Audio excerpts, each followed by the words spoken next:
Hi Aquarius, welcome po sa inyong reading. So this is for your August the 13th to August the 15th reading.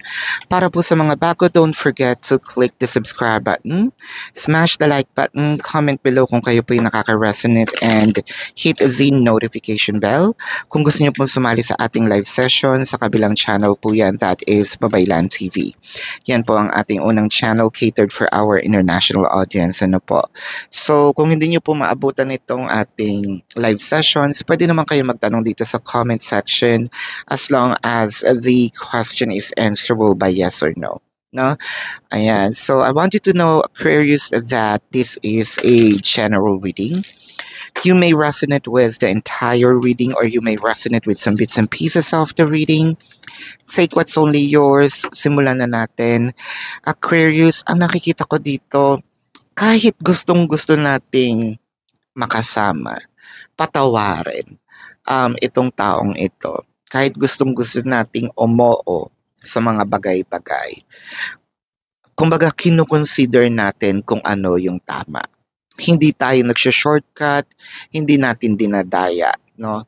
Kasi, let's say, parang natuto na tayo sa mga pinagdaanan natin, no? Kasi probably in the past, kunyari, gusto nating makasama talaga itong person. Tumatakas pa tayo.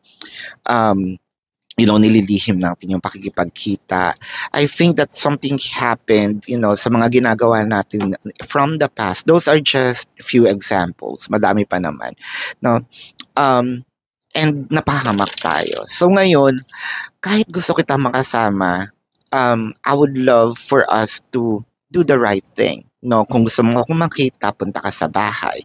Kung gusto mo akong makausap, much better na face to face. Kung urgent naman, sige, I'm going to accommodate yung itong messages through texts, no, or video calls. Pero kung importante, I would love for us to have this, yung matinong usapan na harap-harapan. Nandun na yung bahal eh. Hindi na, kumbaga sa'yo, hindi excuse ang pagmamahal para hindi natin gawin ang tama. Mas lalo nga ngayon, no, na hindi na ito magiging, kumbaga hindi dapat tayo nahihiya sa isa't isa, no? Kung ito ba naman yung tama para sa relasyon natin. Kung kinakailangang maghiwalay muna tayo, panandalian, kung sa ikabubuti ng relasyon, much better na gawin natin kesa yung pinagpapatuloy pero hindi naman lubos yung healing, no, process. Wow. I think na one of the challenges in here is nabigyan tayo ng sama ng loob ng ating person. Kaya medyo, sabihin nating, hindi naman snobbish, no? Medyo binibigyan din natin sila ng lesson na you cannot do this to me again, no? Paghihirapan mo kung gusto mong makalapit sa akin. If this is not, nawalan siya ng time, napunta ang kanyang attention sa ibang lugar, sa ibang tao, no, sa ibang bagay. For a few numbers of you, baka nga nagkaroon pa siya ng mga crushes or may pumasok pang third party, no? So parang sa'yo, mahal kita, oo. Sabihin na natin, sige, naniniwala akong mahal mo ko, pero kumbaga, kailangan mong pagbayaran yung mga ginawa mo, no? It doesn't mean na nag-iinarte ako, no? Kasi ito yung aking boundary. So, Aquarius, I believe na nag-set ka na ng boundary. Na nag-set ka ng boundary, hanggang dito lang ikaw, hanggang dito lang muna ang kaya mong gawin or kaya nating gawin.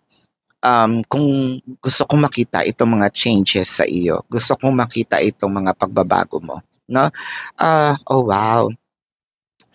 I think na medyo nag-antay-antay din naman itong si person, no? And willing to wait din naman siya sa naiintindihan niya itong mga, sabihin nating, pagbabago. Yung iba pa man, yung iba, yung pakikipag-usap nyo. Yung iba naman, inaantay pa rin itong inyong sagot. For a few numbers of you, medyo hindi nyo pa kinakausap, hindi pa bumabalik sa dati itong sinasabi nating takbo ng relasyon. Medyo binabagalan ninyo. Again, that's understandable, no? Doon sa mga cross-watchers, kung yung sasabihin na nag-iinarte, hindi sila nag-iinarte. Iba yung pag-iinarte. Dito kasi meron silang binibigay na kumbaga ultimatum, no? Oh wow, ang nakikita ko kasi dito, chances are, at alam na alam ito ni Aquarius, gusto mo lang bumalik without any changes, no? Pwedeng sabi dito ni Aquarius, kilala na kita, nangako ka, at alam ko hanggang yan, hanggang salita lang. So mas maganda kung gagawin mo siya, no, kung may kahalong gawa kesa puro salita. Ayan, si Aquarius, willing naman na makipagbate. Willing naman siyang i-work ang ating connection, no? Willing din naman siyang ibigay itong sabihin nating, sige, bumalik ka na, tinatanggap kita, no? Napatawad kita, no? Or mapapatawad kita kung totoong aalisin mo, no? At kailangan makita ko. So I think that si Aquarius here is hindi na basta-basta magbibigay ng kapatawaran kung hindi makikita itong changes, no, kay person. Kumbaga, to see is to believe. The Devil card is clarified by the Two of Wands and the Five of Cups. So kasi ang nakikita ko dito, maraming beses na rin nangako tong si person na hindi naman tinupad.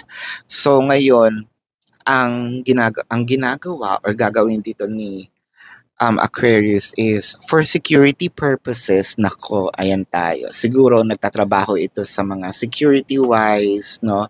Or sa mga call centers, no? Itong either kayo or yung person ninyo. Basta there's something about the security. I don't know. It just came in to me na I need to say it. But either way, tingnan natin, no, itong emotion ni person, or it could also be Aquarius emotion as well. You're mine forever and ever, and don't pressure me. So I think na naiinis si Aquarius kapag pinipilit, no, wag mong ipilit yung healing process ko. Iba kasi ako kapag alam mo yun, kasi kapag pinilit mo ang isang bagay, ikaw lang ang masaya. Tapos ako na ito magpapatawad, ako pa yung dehado. So bigyan mo ako ng proper time, no, to heal at talagang mapatawad ka. Huwag mo madaliin. Huwag mo akong inaaligaga. So tignan natin dito ang zodiac sign ni person. This could be their sun sign or placement in their chart. I'm seeing Cancer, Leo, Scorpio, Pisces, Capricorn, Taurus, Virgo.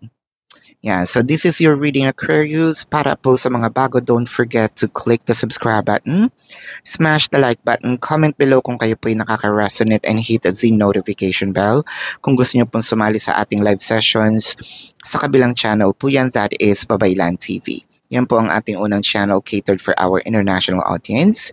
Nagla-live din po tayo doon, so might as well join the live sessions and you're very much welcome, no? Aquarius, kilala nyo po ang inyong sarili, no? Kasi pwede naman kayo magtanong dito sa comment section kung hindi nyo maabutan itong live session, pero as long as it's answerable by yes or no. Alright? Ngayon, alam niyo yung sarili ninyo kung masasatisfy ba kayo sa yes or no na sagot, no? So, kung hindi po, sa description box, nandun po yung link ng aking website. Click the link, you're gonna be routed to my website. Nandun po yung information, how much per question, no? The name, the number. Sa pinakababa, ibabang baba niyo po, no? Nandun po yung question form. Sa babang baba pa nandun po yung QR code, name, number for your reference. Tingnan niyo po yung mga QR codes, may mga labels naman yun. I also created a 4 questions plus 1. Take advantage of it. That's already sobrang discounted. And if you want to book a private reading, nandun na rin po siya sa description box. So Aquarius, tuloy ang manhunt. Nandun din po sa description box ang mga fake accounts na pwede nyo i-report. So, report those fake accounts, take a screenshot of your reports, send it to the designated email para po pipili tayo ng winner for a free reading. And when I say it's free of charge. Alright? So, Aquarius, kung hinahanap ninyo itong X-Files or readings about exes, so nilipat ko na siya sa Facebook, no? Ang Facebook account is Babaylan TV, no? So yan po. Thank you so much kasi meron tayong mga videos na hindi po dito nakikita, nasa Facebook lang naman po, no? So Babaylan TV. Aquarius, this is your reading. Love and light. Namaste. See you po, no? Sa susunod na reading or sa susunod na live. Goodbye.